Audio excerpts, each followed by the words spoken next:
오늘은 찬송의 이유라는 제목으로 말씀을 전하겠습니다. 우리가 방금 읽은 이 에베소서 1장 3절에서 14절까지는 바울의 찬송이 기록이 되어 있습니다. 이러한 바울의 찬송에는 두 가지의 특징이 있습니다. 먼저는 이 찬송의 순서입니다.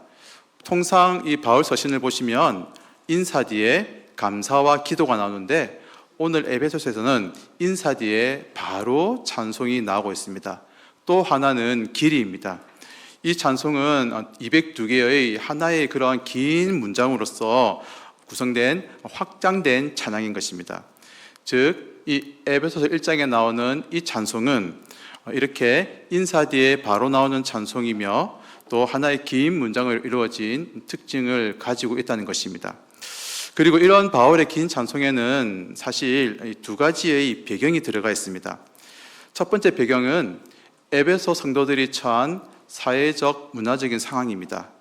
지금 바울의 편지를 받는 수신자는 에베소의 성도들입니다. 이 당시 에베소에는 여신 아데미를 위한 거대한 신전이 있었고요, 도시 전체가 여신 아데미를 숭배하는 그런 곳이었습니다. 그리고 이런 에베소에는 아데미를 통해서 경제와 문화의 풍요가 넘쳐나고 누렸던 곳입니다. 이러한 사실은 사도행전 19장을 통해서도 우리가 잘 확인을 할 수가 있습니다. 바울로 인해서 에베소의 복음이 널리 퍼지게 되었는데요, 그로 인해서 위기감을 느낀 사람들이 있었습니다. 그 사람들이 누구냐면 여신 아데미와 관련된 일에 종사하는 사람들이었습니다. 그때 은장색 데메드리오가 선동하게 됩니다. 그 선동의 명분은 바울과 일행 때문에 자신들이 섬기는 아데미의 위엄, 신앙이 약해진다는 것이었지만 실상은 그들이 누리는 막대한 경제적 이익에 피해가 갈까봐 두려움 때문이었습니다. 이 선동을 인해서 다행히 바울과 일행들에게 큰 육체적인 피해는 없었지만 더 이상 복음을 전할 수 없는 상황이 되어서 결국 바울이 에베소를 떠나게 됩니다. 이렇게 에베소에서는요, 아데미와 에베소에서 모든 문화와 경제가 하나의 거대한 그런 공생하는 연결고리를 이루고 있었습니다. 그렇기에 당시 이 에베소 사람들에게 있어서는 여신 아데미가 자신들에게 복을 주는 존재였고요, 또한 복을 말한다면 그 복은 아데미를 잘 섬김으로 말미암는 복이었습니다. 즉, 에베소인들에게는 여신 아데미가 모든 복의 근원이 되었던 것입니다. 그리고 이런 환경에서 복음을 받아들여서 예수님을 믿는 에베소 성도들이 놓여져 있었다는 것입니다. 여러분 어떻습니까? 이렇게 볼 때 에베소 성도들이 믿음 생활하기는 결코 쉽지 않았을 것 같습니다. 에베소의 모든 사람들과 현실은 아데미가 복을 주는 존재이며 아데미를 잘 섬겨야 복을 받는다고 말합니다. 그래서 바울은 이 찬송을 통해서 에베소 성도들에게 참된 복은 어디에 있으며 그들이 받은 복이 무엇인지를 알려주려고 한다는 것입니다. 둘째는 이 에베소의 교회에 있던 유대인과 이방인 사이의 막힌 담이었습니다. 바울의 선교 여행을 통해서 에베소의 복음이 전파되었고요, 이 복음을 받아들인 사람들이 모여서 에베소 교회가 탄생하게 되었죠. 그런데 복음을 받아들인 사람들은 크게 두 부류였습니다. 한 부류는 민족적으로 바울과 혈통이 같은 유대인이었고요, 다른 한 부류는 에베소의 주민들, 즉 이방인들이었습니다. 그리고 이런 유대인과 이방인 사이에는 막힌 담, 곧 보이지 않는 벽이 존재했습니다. 그런데 문제는 이러한 벽은 어떤 같이 대화를 나눈다거나 당시에 유행했던 체육 경기를 관람하는 그런 교제의 정도로 해결할 수 있는 것이 아니었습니다. 그들이 가진 문화와 인종을 초월할 수 있는 해결책이 제시가 되어야 했다는 것입니다. 바울은 이를 위해서 그리스도 안에서 우리를 하나님의 자모셔서 놀라운 복을 주시는 하나님의 은혜를 그들에게 제시합니다. 하나님께서는 그 기쁘신 뜻대로 우리를 예정하사 에베소 교인들을 예정하사 예수 그리스도로 말미암아 자기의 아들들이 되게 하셨다는 것입니다. 이 놀라운 은혜로 인해서 유대인과 이방인은 더 이상 둘이 아닙니다. 한 형제와 지체가 되었기에 더 이상 막힌 벽은 존재할 수가 없게 되었다는 것을 그들에게 전달하고자 하는 것이죠. 바울의 오늘의 찬송을 하게 된 배경을 한번 정리해 보았습니다. 첫째, 에베소 교인들이 살아가는 그 에베소에서 말하는 복은 여신 아데미의 복이었고, 그리고 둘째로는 하나님께서 그들에게 있는 그 벽을 허물게 하겠다. 그것이 바로 오늘 찬송에 기록된 배경이었던 것입니다. 그리고 이런 배경 하에서 이제 바울이 찬송을 하게 됩니다. 이 모든 일을 이루신 삼위 하나님의 그 놀라운 은혜를 찬송합니다. 그리고 오늘 본문에서 바울은 에베소 성도들에게 베푸신 하나님의 놀라운 은혜로 인하여 찬송하지만 그 은혜는 에베소 성도들만 받은 것이 아니라 동일하게 우리에게도 받은 줄로 믿으시기를 바랍니다. 그렇기에 오늘 바울이 찬송하는 그 이유가 우리의 이유가 되어서 하나님을 향한 찬송을 올려드리는 모두가 되시기를 간절히 바랍니다. 그러면 먼저 바울은 우리를 하나님의 자녀 삼아주신 은혜로 인하여서 찬송하고 있다는 것입니다. 우리 본문 3절 말씀 함께 한번 읽어보시겠습니다. 본문 3절입니다. 찬송하리로다 하나님 곧 우리 주 예수 그리스도의 아버지께서 그리스도 안에서 하늘에 속한 아멘. 왜 우리가 하나님을 찬송해야 할까요? 하나님은 하늘에 속한 모든 신령한 복을 우리에게 주시기 때문입니다. 그런데 바울은 이 하늘에 속한 모든 신령한 복이 어떻게 우리에게 주어지는지를 말하고 있습니다. 3절 중간에 나온 것처럼 그리스도 안에서입니다.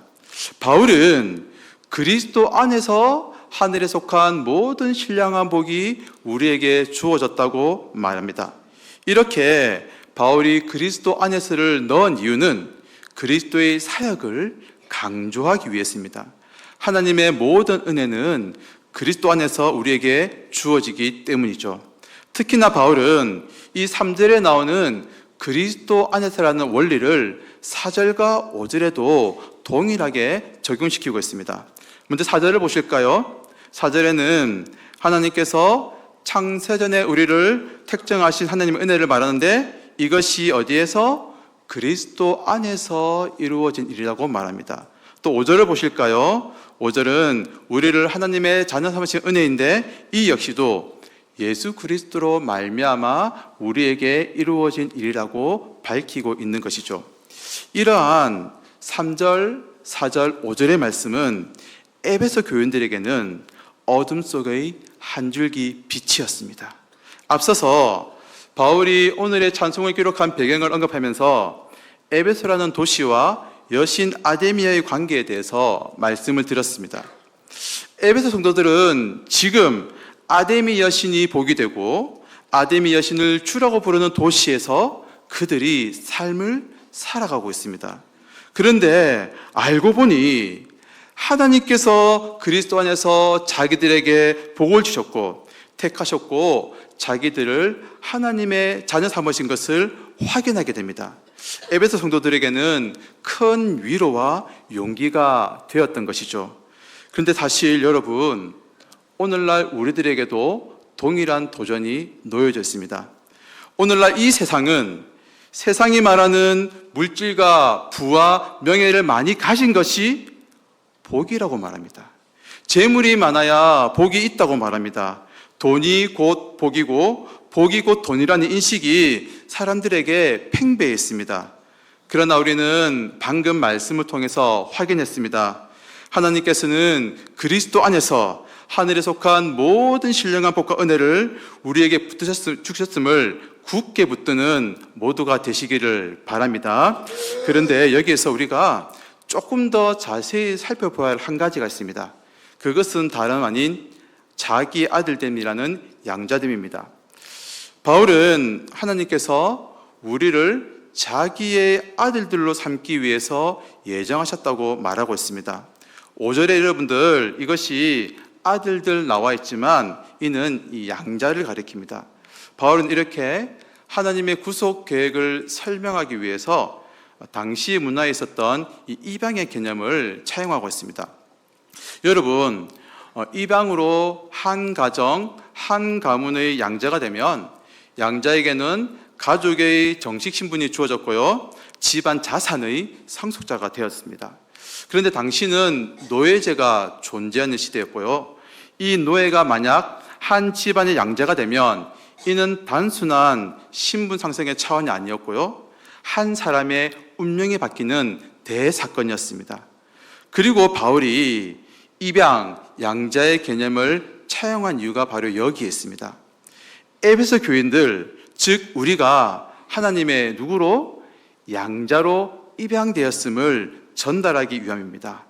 그런데 이것은 사실 굉장히 놀라운 사실입니다. 왜냐면요, 에베소서 2장 2절에 보시면 예수 믿기 전에 우리들의 상태를 불순종의 아들들이라고 표현합니다. 한때 불순종의 아들들이자 진노의 자식이었던 우리들이 지금은 하나님을 누구라고요? 아버지라고 부를 수 있게 된 것입니다. 이는 당시 단지 노예가 양자로 되는 것과는 비교할 수 없는 참으로 극적인 운명의 변화인 것입니다. 그래서 여기서 한 가지 질문이 생깁니다. 여러분, 때때로 관계에서 나의 이해의 범위를 넘어서는 호의가 우리에게 주어질 때 의문이 들게 됩니다. 이렇게 하나님께서 그리스도 안에서 우리에게 하늘의 신령한 복을 주시고 우리를 택하사 자기의 아들들 삼으신 이유가 도대체 무엇이냐는 것입니다. 그 이유가 무엇일까요? 우리 6절 말씀 함께 한번 읽어보시겠습니다. 6절입니다. 시작. 이는 그가 사랑하신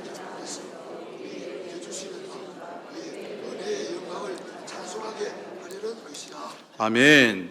우리에게 그리스도 안에서 하늘에 속한 모든 신령한 복과 은혜를 주시고 우리를 자녀 삼으신 그 하나님을 찬양하는 모두가 되시기를 바랍니다.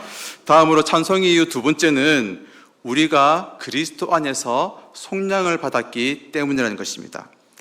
이렇게 하나님께서는 우리를 그리스도 안에서 예정하셨고 우리는 그리스도로 말미암아 양자됨의 은혜를 누리게 되었습니다. 이제 바울의 시선은 그리스도께서 우리를 위해서 하신 일로 옮겨지고 있습니다. 에베소서 1장 7절에 보시면 갑자기 본문의 흐름과 다소 어색하게 보일 수 있는 한 단어가 등장하는데요, 바로 피라는 단어입니다. 우리 1장 7절 말씀 함께 한번 읽어보시겠습니다. 1장 7절입니다. 우리는 그리스도 안에서 그의 은혜의 풍성함을 따라 그의 피로 말미암아 속량 곧 죄 사함을 받았느니라. 아멘. 피에 대한 언급이 가르치는 것은 예수님의 죽음입니다. 예수님의 죽음은 우리를 죄와 사망으로부터 해방케 하시고 구출하신 것이죠. 그리고 7절에서 피라는 단어와 함께 짝하는 단어가 바로 속량입니다. 이 속량은 상업적인 용어로서 값의 지불을 가리키죠. 바울은 그의 피로 말미암아 속량 곧 죄 사함을 받았다고 말합니다. 즉 예수님의 피와 속량을 함께 고려해 본다면 그 예수님의 죽음으로써 죄의 값이 지불되어 우리가 죄로부터 완전히 해방되었음을 의미합니다. 그리고 여러분들 오해하지 말고 한번 들어주셨으면 좋겠습니다. 이렇게 우리가 그리스도인에서 속량을 받았는데 오늘 본문에서 바울의 도착점은 속량이 아니라 더 나아가고 있습니다. 바울은 그리스도의 속량을 출발점으로 해서 하나님께서 에베소 성들에게 알려주기를 원하시고 알게 하기 원하시는 그 비밀을 적고 있습니다. 그 비밀이 10절에 있는데요, 10절 말씀도 우리 함께 한번 읽어보십니다. 10절입니다. 하늘에 있는 것이나 땅에 있는 것이 다 그리스도 안에서 통일되게 하려 하심이라. 아멘.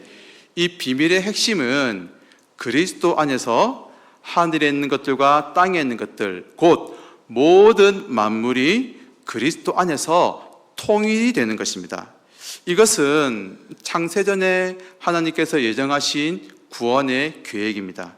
그리스도의 죽음과 부활과 승천과 재림의 완성으로 마침내 모든 만물이 그리스도 안에서 통일이 되는 그 역사를 일컫는 것입니다. 사랑하는 여러분, 그리고 하나님께서 이렇게 커다란 비밀을 우리에게 알려주심을 통하여서 우리가 한 가지 깨닫기 원하는 것이 있습니다. 우리 모두는 서로 간에 관계를 맺고 살아가죠. 이런 관계는 그 관계마다 정도가 있습니다. 서로 알려주고 허용하는 정보의 수준이 있다는 것이죠. 또한 우리가 어떤 일을 할 때 나에게 너무나도 중요한 일은 나의 인생과 운명을 걸어야 하는 그 일에 중요하지 않은 사람, 신뢰하지 않는 사람을 참여시키지 않는 것이죠. 그런데 여러분, 지금 하나님께서는 하나님의 그 놀라운 구원의 경륜, 그 비밀을 우리에게 밝히십니다. 창조 이후 타락했던 모든 우주와 피조 세계를 향한 하나님의 계획, 하늘과 땅이 그리스도 안에서 통일되어 만물이 새롭게 되는 이 위대한 구원의 비밀을 우리에게 알려주시고요, 그 구원에 우리를 동참시켜 주시는 것입니다. 우리가 하나님께 얼마나 귀한 존재인지, 우리를 얼마나 소중히 계시는지 그 사실을 깊이 깨닫는 모두가 되시기를 바랍니다. 그리고 이 일을 위해서 하나님은 우리를 기업으로 삼으셨는데 그 출발점이 무엇이라고요? 속량이었습니다. 죄로 인해 모든 자격을 상실했고 여전히 연약한 우리들이지만 하나님은 이런 우리를 포기하지 않으시고요, 오히려 그리스도의 피로 말미암아 우리를 속량하여 모든 죄를 용서하시고 우리를 의롭게 만들어 주셨습니다. 사랑하는 성도 여러분, 우리를 그리스도의 피로 속량하셔서 모든 죄를 용서하시고 이제는 그리스도 안에서 모든 만물이 통일되는 이 비밀을 알게 하신 그 하나님의 은혜를 찬송하는 모두가 되시기를 바랍니다. 이제 마지막으로 찬송의 이유는 성령으로 우리를 인치셨다는 것입니다. 여러분, 1장 3절부터 시작된 이 바울의 긴 찬송이 이제 13절, 14절에서 마무리가 됩니다. 바울은 앞서서 그리스도 안에서 양자됨과 그리스도 안의 속량을 말했고요, 또한 성도가 이 큰 구원의 기업을 받았다는 것을 증거했습니다. 그리고 이제 이 찬송을 정리하면서 성령께서 진리의 말씀을 믿는 사람을 인치신다고 설명합니다. 그리고 이것을 통하여서 바울의 마지막 찬송이 완성이 됩니다. 우리 이러한 말씀 13절 14절을 함께 읽어보시면 좋겠습니다. 13절 14절입니다. 시작. 그 안에서 너희도 진리의 말씀, 약속의 성령으로 인치심을 받았으니 이는 우리 기업의 보증이 되사 그 얻으신 것을 속량하시고 그의 영광을 찬송하게 하려 하심이라. 아멘. 13절 14절에서 우리가 한번 눈여겨봐야 할 한 가지가 있습니다. 그것은 이 인칭의 변화입니다. 3절부터 12절까지 보시면 계속해서 우리라는 인칭이 사용이 되고 있습니다. 그러다가 13절에서는 너희로 이것이 변화가 되고요, 다시 14절에서 우리로 변화가 됩니다. 바울 사도가 이렇게 인칭을 달리한 것에는 의도가 있습니다. 곧 설교의 서두에서 이 찬송의 배경 중 하나가 유대인과 이방인의 막힌담, 곧 벽이라고 말씀을 드렸습니다. 그런데 이러한 벽은 교제를 나누거나 어떤 대화로 해결할 수 있는 그런 성질이 아니었다고 제가 말씀을 드렸죠. 그런데 이제 이 벽에 대한 문제가 해결이 된다는 것입니다. 하나님께서 베푸시는 그 섭리로 인해서 이방인들이 하나님의 구원에 들어오게 되는데, 그 과정에서 유대인과 이방인이 그리스도 안에서 우리라는 교회 공동체로 탄생이 되더라는 것입니다. 과거에는 유대인과 이방인 사이에 막힌 담이 있었지만 이제는 그리스도 안에서 하나님 행하신 그 구원으로 인해서 그 모든 담과 벽은 허물어지고 우리라는 하나의 교회 공동체를 이루게 된 것이 바로 여기에 말씀인 것입니다. 그리고 여기에 중요한 사실이 있는데 그것은 바로 성령의 역사입니다. 사람의 생각과 판단으로는 측량할 수 없는 하나님의 구원 계획에 우리가 어떻게 참여를 할 수 있으며, 또한 도저히 하나되기 불가능해 보이는 유대인과 이방인이 어떻게 하나됨을 이루냐는 것입니다. 바울은 그래서 이렇게 답을 주고 있습니다. 약속의 성령으로 인치심을 받았다. 성령으로 인치신다는 말은 이 모든 일에 성령이 친히 보증이 되셔서 도장을 쾅쾅 찍는다는 의미입니다. 바울 사도는 하나님께서 그리스도 안에서 이루시고 우리에게 주어지는 모든 구원과 신령한 복이 누가 계시기에? 성령이 우리에게 인치시기에 우리는 연약하고 불성실하지만 그 모든 은혜를 누릴 수 있다고 우리에게 말하고 있다는 것입니다. 그래서 이러한 은혜 앞에서 우리가 보일 반응이 바로 찬송이 된다는 것입니다. 사랑하는 여러분, 하나님은 그리스도 안에서 우리에게 하늘의 신령한 복을 주시고 우리를 하나님의 자녀 삼아 주셨습니다. 때로는 믿음 생활하며 이것이 우리에게 의심이 되기도 하고, 또한 내가 나의 모습을 볼 때 과연 이 은혜를 받은 자가 맞느냐 하는 생각이 들 수도 있겠지만, 이 모든 일에 친히 성령이 보증이 되어 우리에게 확신을 되심을 굳게 붙드는 모두가 되시기를 간절히 바랍니다. 잠시 그림 한 개를 보고서 오늘 말씀을 한번 마무리하면 좋겠습니다. 네, 이 사람은 외국 할머니가 아닙니다. 남자고요. 네, 독일 바로크 시대의 작곡가인데 아주 유명하죠. 음악의 아버지라고 불리는 요한 세바스찬 바흐입니다. 특별히 이 사람은요, 교회 음악과는 뗄래야 뗄 수 없는 사이입니다. 우리 새 찬송가 81장, 145장 오 거룩하신 주님 등과도 연관이 있는 작곡가입니다. 이런 바흐의 음악은 오늘날에도 많이 연주가 되고 있고요, 새롭게 해석이 되고 있고, 또 많은 음악가들에게 또 영감을 주고 있습니다. 그런데 이런 바흐에게 정말 가슴 아픈 가정사가 숨겨져 있었습니다. 이 사람은 일찍이 결혼했지만 딸이 어린 나이에 죽고 3명의 아들을 잃게 됩니다. 그리고서 결혼한 지 14년 뒤에는 아내마저 또한 잃게 됩니다. 그 뒤 이제 재혼을 하고 자녀를 낳았는데 또 그 사이에 있었던 4명의 딸과 3명의 아들을 더 잃게 됩니다. 여러분 어떻습니까? 젊은 나이에 결혼했던 아내를 잃고 총 11명의 자녀를 이 사람이 먼저 보내게 되었습니다.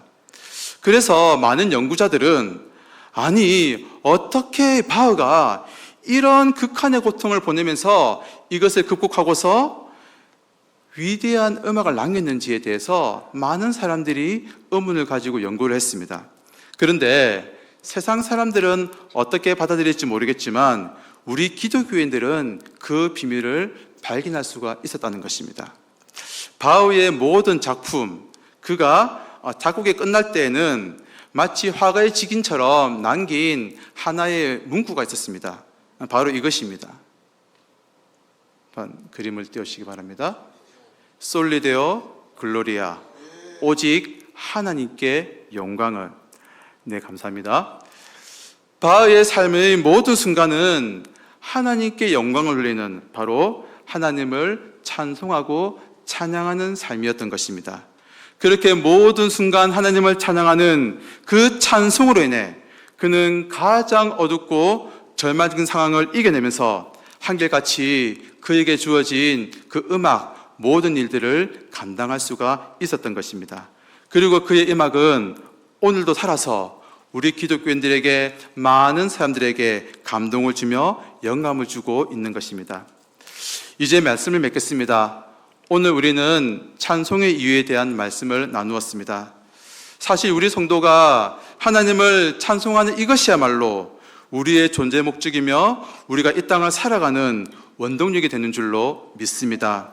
그렇기에 성도로 부르심을 받은 우리가 가져야 참된 모습이 바로 이 찬송에 있다는 것입니다. 하나님께서 저와 여러분을 하나님의 자녀 삼으셨기에 그리스도께서 우리를 속량하셨기에 약속의 성령께서 인치신 것을 믿으시며 그 은혜를 찬송하는 모두가 되시기를 바랍니다. 이 찬송의 이유를 마음에 새기시며 어떤 상황 가운데도 소망을 잃지 않고 하나님을 더욱더 찬양하며 나아가는 복된 모두가 되시기를 간절히 소원합니다. 함께